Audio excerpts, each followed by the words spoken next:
Maingay sa paligid makasipag kaya di makapagsalita, kaya tamang kain lang, kain tayo makasipag ng hapunan.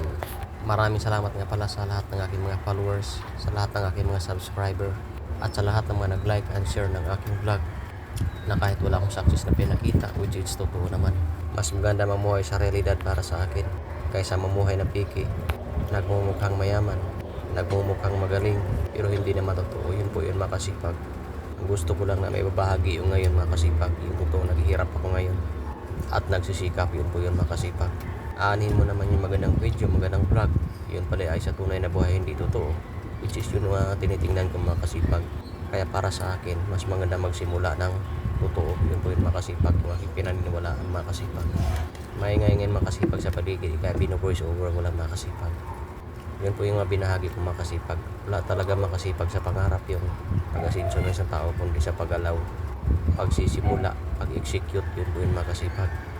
Huwag nating i-compare yung sarili natin sa ibang makasipag, kasi ang totoo, hindi natin alam yung kanilang pinaghirapan, yung kanilang pinagdaanan na napakahirap. Ang nakita lang natin ay success na sila kaagad, yun po yung makasipag. Hindi po yung ganun yung tingin ko makasipag. Ang tingin ko doon makasipag sa mga successful na tao ay yung kanilang paghihirap, paano nila nagpasan yung kanilang paghihirap, paano nila sinolusyonan yung kanilang problema, yun po yung makasipag. Yung aking tinitingnan, hindi yung kanilang success, yun po yung makasipag, yung totoo. Kaya mas maganda na maging totoo tayo, yun po yung makasipag. Nakagaya ko na totoong mahirap, hindi naman kailangan nating pikiin yung buhay natin, yun po yung totoo makasipag. Mas gusto ko pa rin yung totoo makasipag, yung totoong ako na nagsasalita, yun po yung makasipag.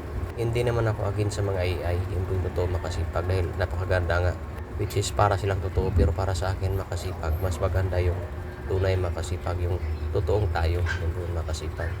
Kaya kung gusto mo rin mag-vlog makasipag, simulan mo na ngayon makasipag, at mahirap ka lang makasipag na kagaya ko. Wala yan makasipag sa piki, makasipag.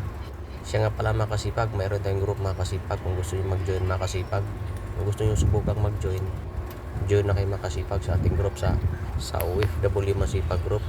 Dahil samahan ito ng mga OFW, nagbabahagi ng ating mga kaalaman, diskarte sa buhay, saksi sa buhay, yung mga video sa buhay makasipag, yung pagkabigo, yun po yung mga kasipag. Join na kayo dito makasipag, sama-sama tayo makasipag na magbahagi makasipag. Okay makasipag, samahan nyo pa ako sa aking mga simpleng video makasipag, pero totoo naman makasipag, kahit simple lang. Dahil naniniwala naman talaga ko makasipag na mas maganda yung pagiging totoo kaysa piki, yung totoo makasipag. Okay makasipag, maraming salamat sa panonood. May kasabihan na sa Diyos ang awa at ang gawa. Okay makasipag, hanggang dito lang yung video natin makasipag. Hanggang sa muli.